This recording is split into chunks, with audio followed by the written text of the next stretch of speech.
Jésus-Christ selon Saint Matthieu. En ce temps-là, Jésus disait à ses disciples cette parabole. Le royaume des cieux sera comparable à 10 jeunes filles invitées à des noces,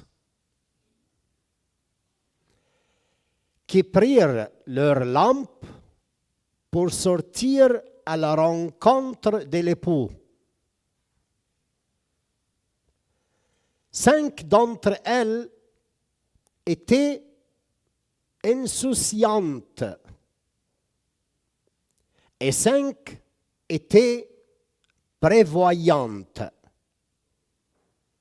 Les insouciantes avaient pris leurs lampes sans importer d'huile, tandis que les prévoyantes avaient pris avec leurs lampes des flacons d'huile. Comme l'époux est tardé, elles s'assoupirent toutes et s'endormirent toutes. Au milieu de la nuit, il y a eu un cri. Voici l'époux, sortez à sa rencontre. Alors, toutes ces jeunes filles se réveillèrent et se mirent à préparer leurs lampes. Les insouciantes demandèrent aux prévoyantes: donnez-nous de votre huile, car nos lampes s'éteignent. Les prévoyantes leur répondirent: jamais cela ne suffira pour nous et pour vous. Allez plutôt chez les marchandes, vous en achetez. Pendant qu'il allait en acheter, l'époux arriva. Celles qui étaient prêtes entrèrent avec lui dans la salle de noces, et la porte fut fermée.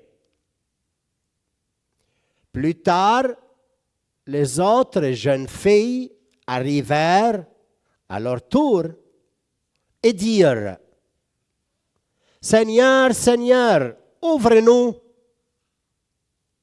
Il leur répondit: Amen, je vous le dis, je ne vous connais pas.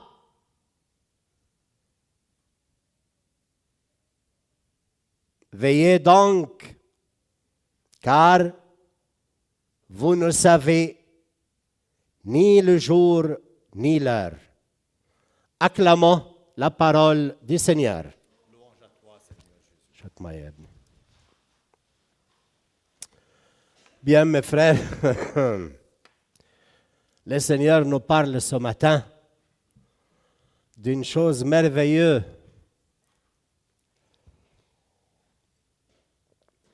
Qu'est-ce que c'est? Être éveillant, vigilant. Veillez donc. Être éveillé. Qu'est-ce qu'il veut le Seigneur? Il veut qu'on ne dort pas la nuit. Être éveillé, qu'est-ce que c'est? Qu'est-ce qu'il nous dit ce matin dans cet évangile? Simplement que le royaume de Dieu est semblable à quoi? À 10 vierges Qui est une jeune fille n'est pas mariée ici? Jeunes filles ne sont pas mariées? Oui? Il y en a. Très bien. Alors, ces jeunes filles-là, elles étaient choisies par l'épouse pour faire les femmes d'honneur. Parce que c'est comme ils sont jolies et jeunes et surtout vierges. C'était la condition. Vierges. Pour faire les femmes d'honneur de l'épouse dans le mariage. Alors, l'épouse, elle a choisi combien dans cette parabole? 5? Combien? 10. Mais il y avait 5 qu'elles étaient prévoyantes. Et les autres 5, elle dit quoi d'eux? Elles étaient? Hein?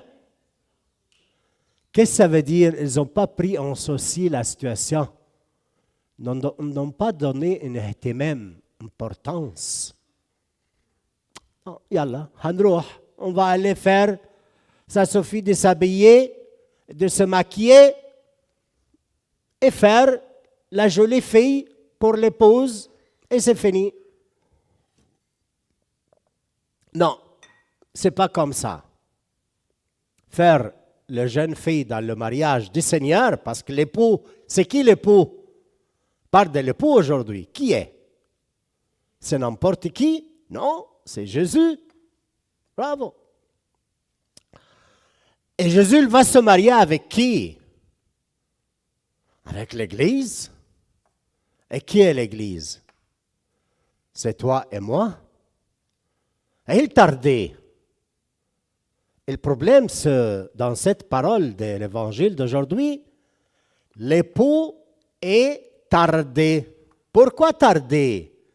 À l'époque, il faisait des traitements avec la famille de l'épouse. Comment il va les donner à manger? Quel genre de maison il va avoir, cette femme? Quelle façon de vivre elle va avoir? Alors, les traitements avec les familiers de l'épouse, il était lent.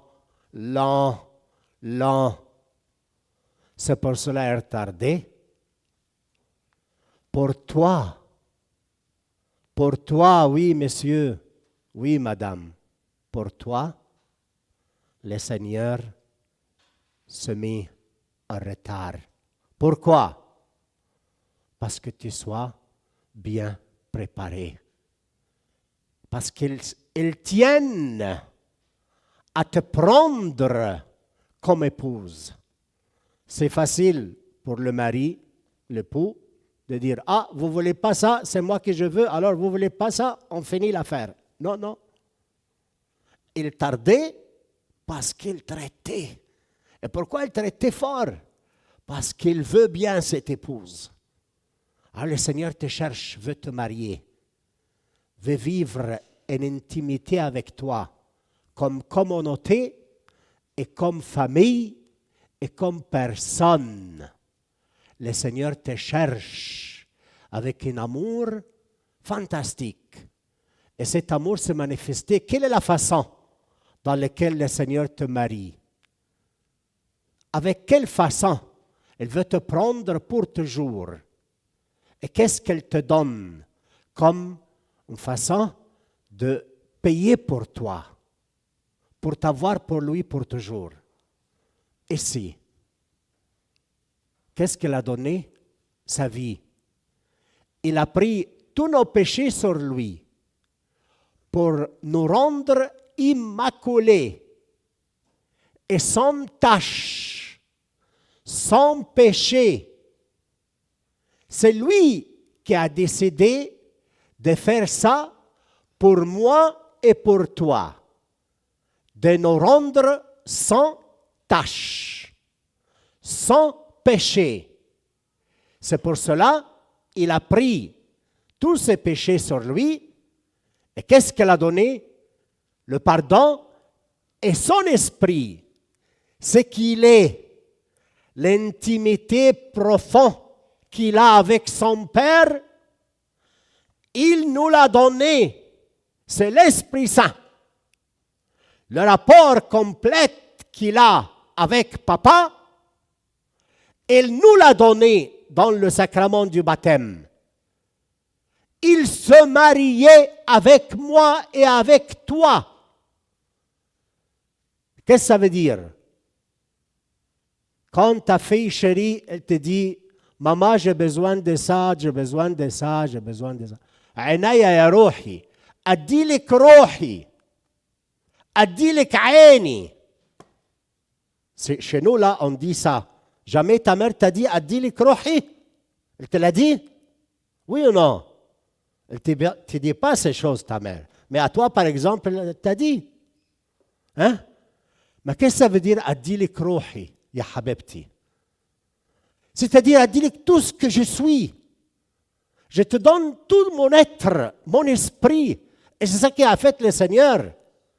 Il nous a donné son esprit sans regarder à ton visage qui es-tu et quel péché tu fais et quelle mauvaise pensée tu vis. Il n'a pas de problème avec ta réalité telle qu'il est. Tu es aimé.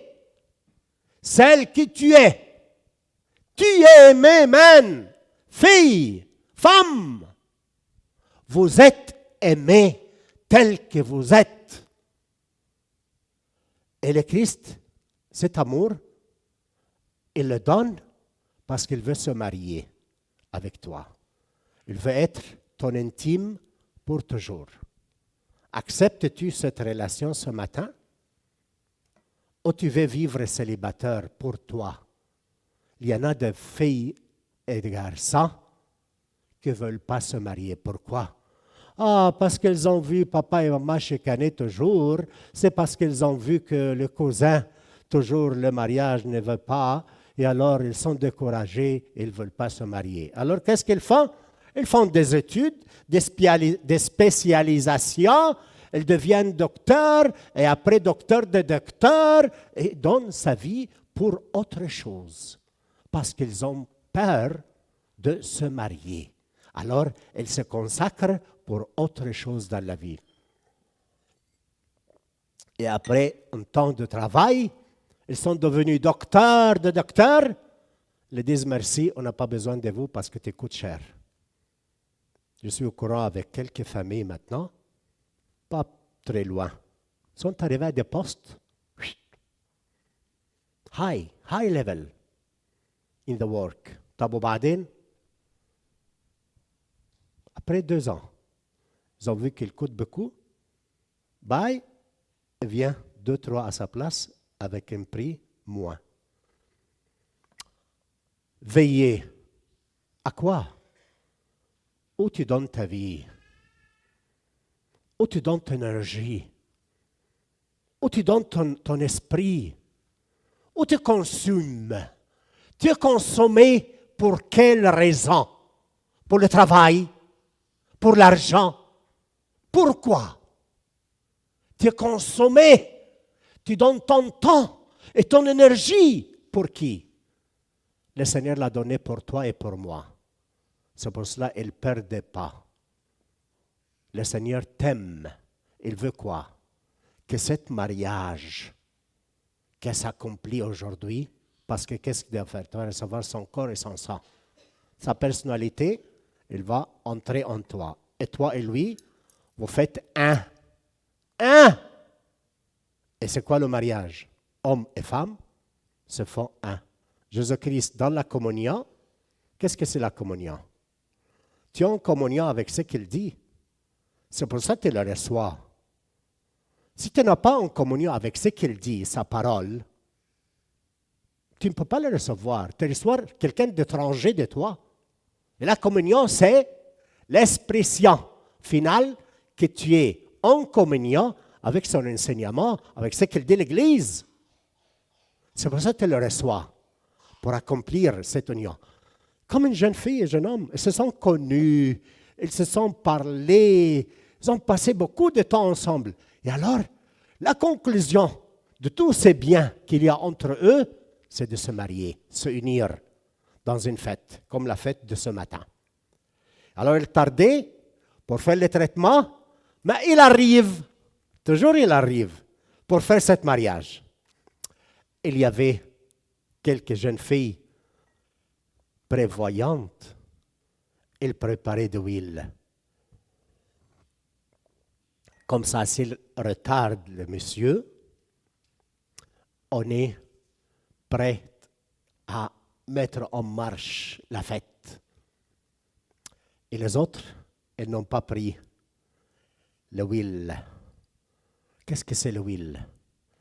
Quand il y a l'intimité entre homme et femme, mari et sa femme, ça leur donne énergie aux deux.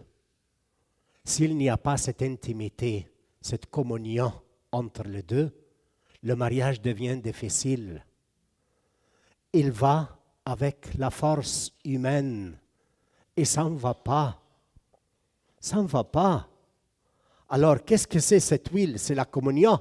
C'est ça qu'il y a entre le Père et le Fils. C'est son esprit.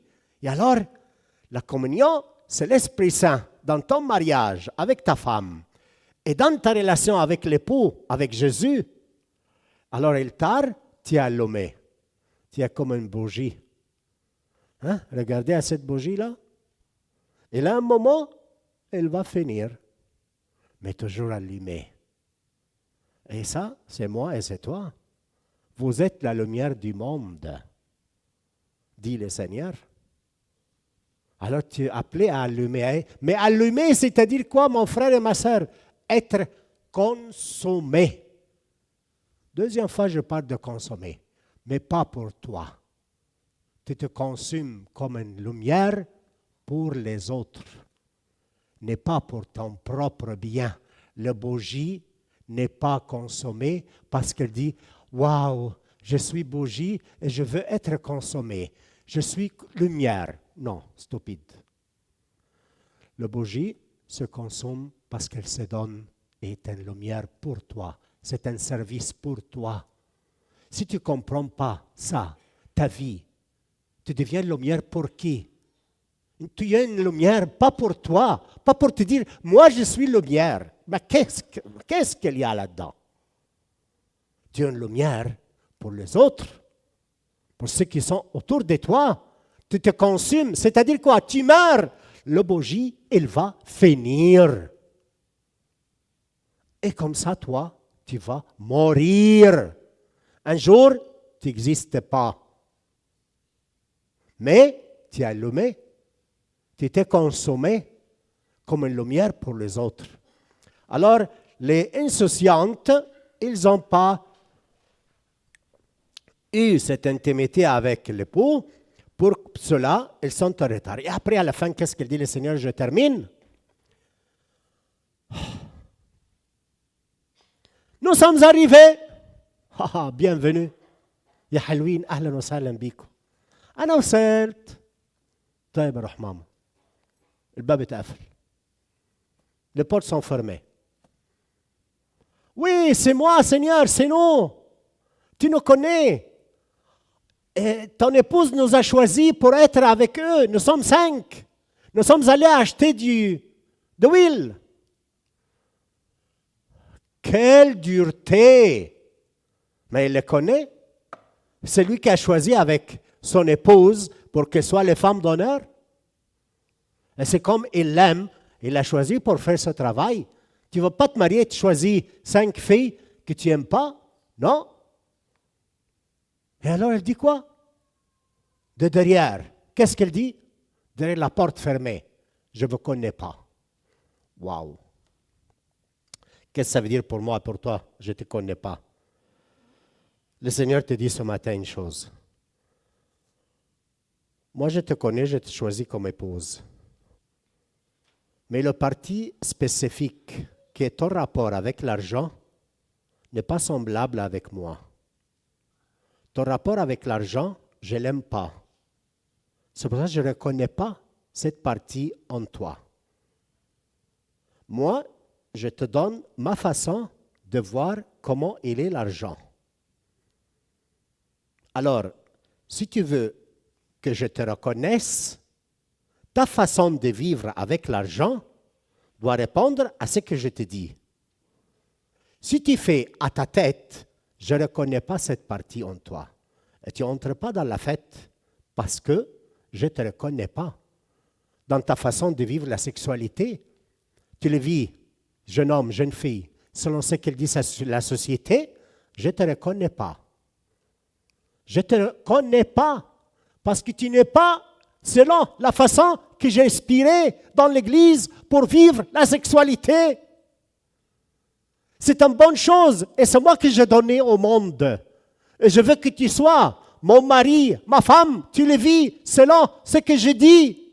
Parce que c'est ton bonheur là-dedans. Et n'est pas selon ce qu'il dit le monde et la société. Alors je ne connais pas cette partie en toi. Tu ne participes pas à la fête. Je ne connais pas ta façon de vivre pour toi. L'argent pour toi, le pouvoir pour toi, pour ta famille, tu n'as pas consommé pendant que ta vocation, c'est d'être lumière et être consommé. Tu fermes la porte, tu vas au travail, tu gagnes tes argents, tu traites avec personne, tu n'appelles personne, tu t'informes de personne, tu es pour toi, je ne te reconnais pas. Et tu es venu à l'église, tu as supporté les criages de Père Émile pendant des années, mais, pardon, messieurs, je ne te connais pas. Et combien de sacrifices tu fais, pauvre? Et après, je ne te connais pas. Ah, c'est bien ce matin de réfléchir un peu. Ma façon de vivre, mes choix de faire, est-ce que sont selon l'Évangile? À propos de l'argent, à propos du pouvoir, à propos du travail, à travers la sexualité, à travers ma façon d'aimer ma famille, d'être consommé? Ou je dois reconnaître que j'ai besoin d'échanger quelque chose. Comme ça, je prends de l'huile et d'être éveillé. Quand le mari va venir, je vais être prête. Amen. صلوا لي. عشان نكمل قداس مش قادر.